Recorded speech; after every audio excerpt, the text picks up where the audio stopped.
सो hey guys, आज हम again बात करने वाले हैं 2020 में नेटफ्लिक्स पर आई शॉर्ट हॉरर वेब सीरीज पर, जिसका नाम है गोएदाम। जैसा कि आप सबको पता है कि इस सीरीज में कुल 8 एपिसोड्स थे और पिछली वीडियो में हमने 4 एपिसोड्स कवर कर लिए हैं। तो आज हम इसके बचे हुए एपिसोड्स यानी कि एपिसोड नंबर 5, 6, 7 एंड 8 को डिटेल में जानेंगे। तो अगर आप इस चैनल पर न्यू हैं तो चैनल को सब्सक्राइब करके बेल आइकॉन ऑल पर कर दे। और अगर आप लोगों ने इसकी पार्ट 1 वीडियो नहीं देखी है तो वो आप पहले देख लें, उसकी लिंक आपको डिस्क्रिप्शन में as well as I button में मिल जाएगी। और पिछली वीडियो को प्यार देने के लिए बहुत बहुत शुक्रिया। एंड गाइज, ऐसे ही सपोर्ट बनाए रखें। जल्द ही हमारे 95,000 सब्सक्राइबर्स कंप्लीट होने वाले हैं, तो उसे कंप्लीट करने में मेरी मदद करें एंड चैनल को सपोर्ट करें। तो अब बिना देर किए चलते हैं सीधा वीडियो की तरफ। Let's roll the intro.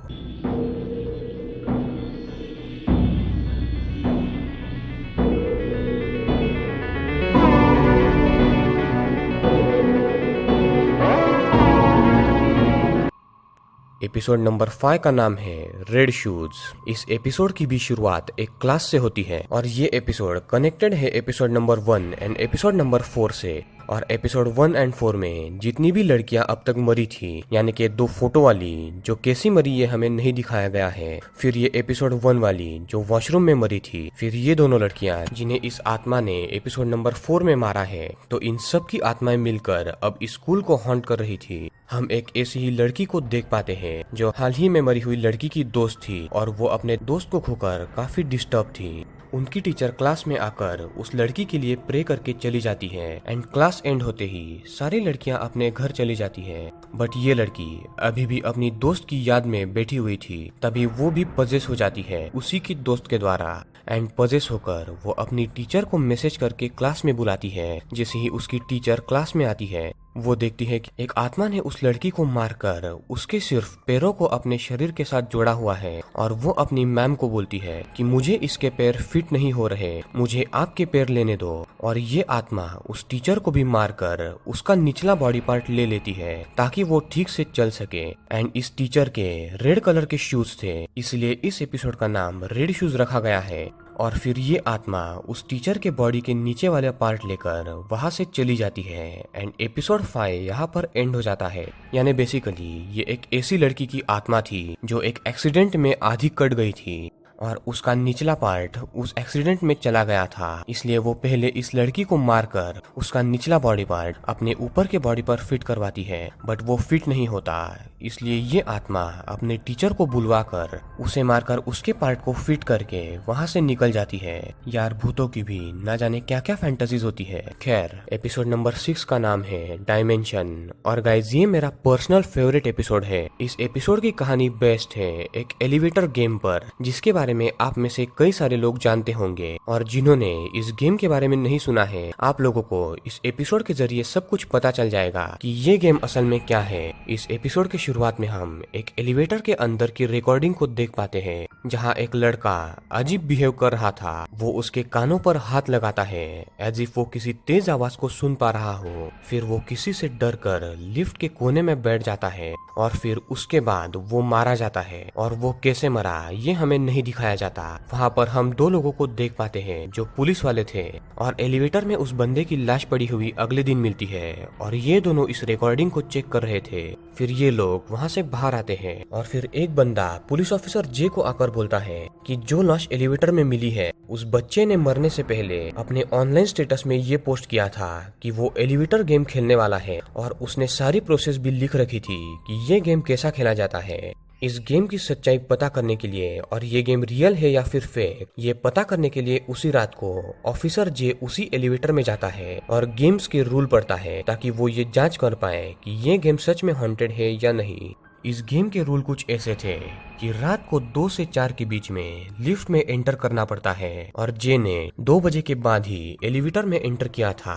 फिर लिफ्ट को इन नंबर्स के अकॉर्डिंग ऊपर या नीचे ले जाना होता है। जो नंबर्स थे, 2nd फ्लोर, उसके बाद 4th फ्लोर, फिर 6, 7 एंड 9th फ्लोर, जिन्हें साइमल्टेनियसली प्रेस करना है।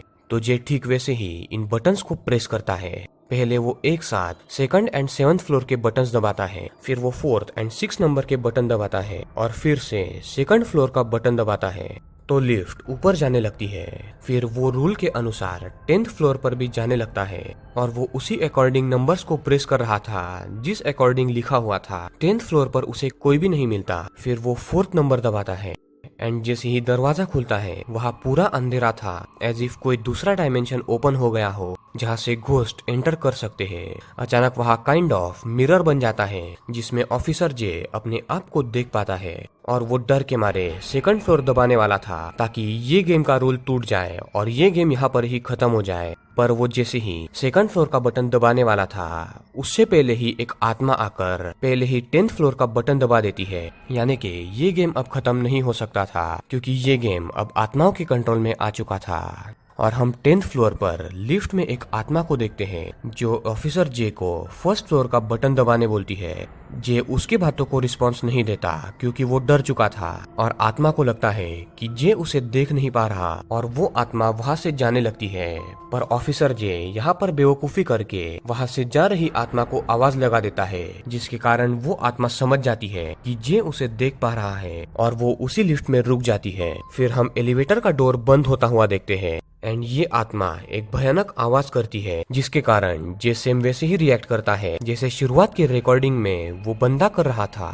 फिर ये आत्मा अपना चेहरा उसे दिखाती है जो काफी ज्यादा भयानक था और जे डर के मारे कोने में बैठ जाता है, ठीक उसी तरह जैसे उस रिकॉर्डिंग में वो बंदा कोने में बैठ चुका था। और ये आत्मा जे के सर को पकड़कर लिफ्ट के दीवार पर पटक पटक के उसे जान से मार देती है एंड हम लिफ्ट को -100 फ्लोर पर नीचे जाता हुआ देखते हैं जो पाताल में जा रही थी और रिकॉर्डिंग में आत्मा नजर नहीं आ रही थी। अगले दिन जे की लाश मिलती है बट यहाँ पर एक और सरप्राइज आता है कि जे अपने साथी के साथ लिफ्ट के बाहर खड़ा था। इसका यही मतलब था कि जे असल में पिछली रात को ही मर चुका था और ये जो थी ये उसकी आत्मा थी, बट ये मर चुका है ये उसे खुद ही पता नहीं होता। और अगले दिन वो आत्मा बनकर भी खुद के ही मरने की केस सॉल्व करने के लिए आया था और एपिसोड 6 यहाँ पर एंड होता है। गाइज ये मेरा पर्सनल फेवरेट एपिसोड था जिसमें स्टोरी काफी टेंशन बिल्ड करती है और ये देखने में काफी मजा आता है। इसके अगले 2 एपिसोड्स भी काफी ज्यादा अच्छे हैं। एपिसोड 7 का नाम है थ्रेशोल्ड और ये एपिसोड बेस्ड है एक फैमिली पर जिसमें 3 लोग थे, पति पत्नी एंड उनका बेटा। इस आदमी की पत्नी उनके बच्चे के साथ कुछ दिन के लिए उसके नानी के घर जा रही थी। जाते समय वो अपने पति से कहती है कि आस पड़ोस में कुछ लोग मारे गए हैं क्योंकि उन्होंने अपने बेडरूम के बाहर टेलिस्मैन नहीं टांगा था। तो कुछ भी करो बट हमारे बेडरूम के बाहर लगे हुए टेलिस्मैन को मत निकालना। असल में गाइस ये टेलिस्मैन एक ऐसा सिंबल था जो बुरी एंड शैतानी चीजों को दूर रखता था। ये आदमी प्रॉमिस करता है कि वो उसे नहीं निकालेगा, बट 1-2 दिन हो जाते हैं और ये आदमी घर पर शराब पी कर आता है और उसे चुल मचती है कि इस टेलिस्मैन को निकाल दिया जाए और देखा जाए कि असल में क्या होता है। इसीलिए वो इस टेलिस्मैन को निकाल कर जमीन पर फेंक देता है और फिर वहीं पर सो जाता है। आधी रात को बेडरूम के नीचे से खून आने लगता है और ऊपर सीलिंग से भी कुछ खून की बूंदे इस आदमी के शरीर पर गिरती है और वो उठ कर देखता है तो सब जगह पर खून ही खून था।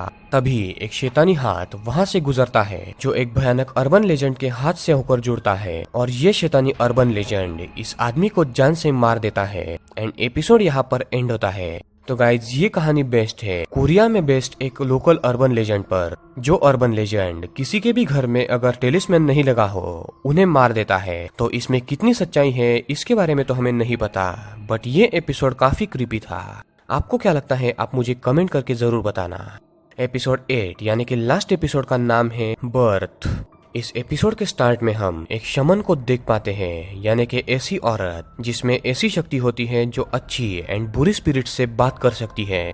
तो इस शमन ने एक बच्चे को पकड़ कर रखा हुआ था और वो उसे कई दिनों बाद थोड़ा सा जिंदा रखने लायक खाना देती थी। और शमन एक रिचुअल करने वाली थी जिसके अनुसार अगर किसी बच्चे को परिवार से दूर रखा जाए और उसे एकदम थोड़ा सा जिंदा रखने लायक खाना दिया जाए और जब वो मरने की हालत में हो तब उसकी बलि दी जाए, तो मरने के बाद बच्चे की स्पिरिट उसकी गुलाम हो जाती है। इसलिए शमन ऐसा ही करती है और इस रिचुअल के अकॉर्डिंग काला जादू करती है, जिसके चलते उसे एक क्लू मिलता है कि ये बच्चा कब मरने वाला है। और फिर ये शमन डिसाइड करती है कि वो एक दिन पहले ही इस बच्चे को मार देगी जब वो मरने वाला है। और ठीक उसी तरह वो ठीक एक दिन पहले इस बच्चे को मटके में डालकर चाकू से मार देती है। और उसके तुरंत बाद से ही इस बच्चे की आत्मा के द्वारा वो पजेस हो जाती है और अब ये काफी पावरफुल हो चुकी थी। फिर अगले कुछ दिनों तक इस बच्चे की आत्मा की मदद से ये शमन काफी लोगों के प्रॉब्लम को सॉल्व करती है और उनसे काफी ज्यादा पैसे लेकर ऐश करती है। बट तभी एक दिन एक औरत वहाँ पर आती है जो शमन से पूछती है कि उसका बच्चा कई महीनों से गायब है, कोई उसे ढूंढ नहीं पाया, इसलिए लास्ट ऑप्शन वो यहाँ पर आई है ताकि वो अपने बच्चे का पता लगा सके। इस औरत को देखते ही शमन के अंदर जिस बच्चे की आत्मा थी वो आत्मा तड़पने लगती है, बिकॉज ये जो औरत थी वो इस मरे हुए बच्चे की माँ थी और ये आत्मा अपनी माँ को देखकर तड़पने लगी थी और वो उसके पास जाना चाहती थी। शमन ये भाप लेती है और इस औरत को वहाँ से जाने बोलती है, बट उस औरत के जाते ही इस शमन के अंदर जिस बच्चे की आत्मा थी वो शमन की पूरी बॉडी को फाड़ कर उसके अंदर से जन्म लेती है, जो कि एक ह्यूमन फॉर्म था। बट वो बच्चा अपनी माँ के पास जाता उससे पहले ही उसकी माँ अपने बच्चे को खोकर जान दे देती है, जिसके कारण अब ये बच्चा जो था वो अब शमन के ही घर में हमेशा के लिए कैद रहेगा। एंड इसी के साथ साथ एपिसोड 8 यहाँ पर एंड हो जाता है और इसी के साथ ये सीरीज भी। गाइज, इस एपिसोड में भी हमने ये देखा कि कोरियन मान्यता के अनुसार इस शमन ने एक रिचुअल किया जिसमें इसने एक बच्चे की आत्मा को अपने शरीर में प्रवेश दिया ताकि ये आत्मा उसकी गुलाम बनकर हमेशा उसकी बात माने और लोगों के प्रॉब्लम्स को सॉल्व करे, जिसके चलते शमन को काफी पैसे मिले। बट एट लास्ट इसके शरीर में जो बच्चा था उसकी माँ अपने बच्चे को ढूंढते हुए शमन के पास आती है और ये बच्चा अपनी माँ के पास अब जाना चाहता था, इसलिए वो शमन के बॉडी को फाड़कर उसके शरीर से बाहर निकलता है। पर वो अपने माँ से नहीं मिल पाता क्योंकि उसकी माँ अपने बच्चे को खोकर जान दे चुकी थी और इसी के साथ ये बच्चा शमन के ही घर में कैद हो जाता है और एपिसोड 8 यहाँ पर एंड होता है।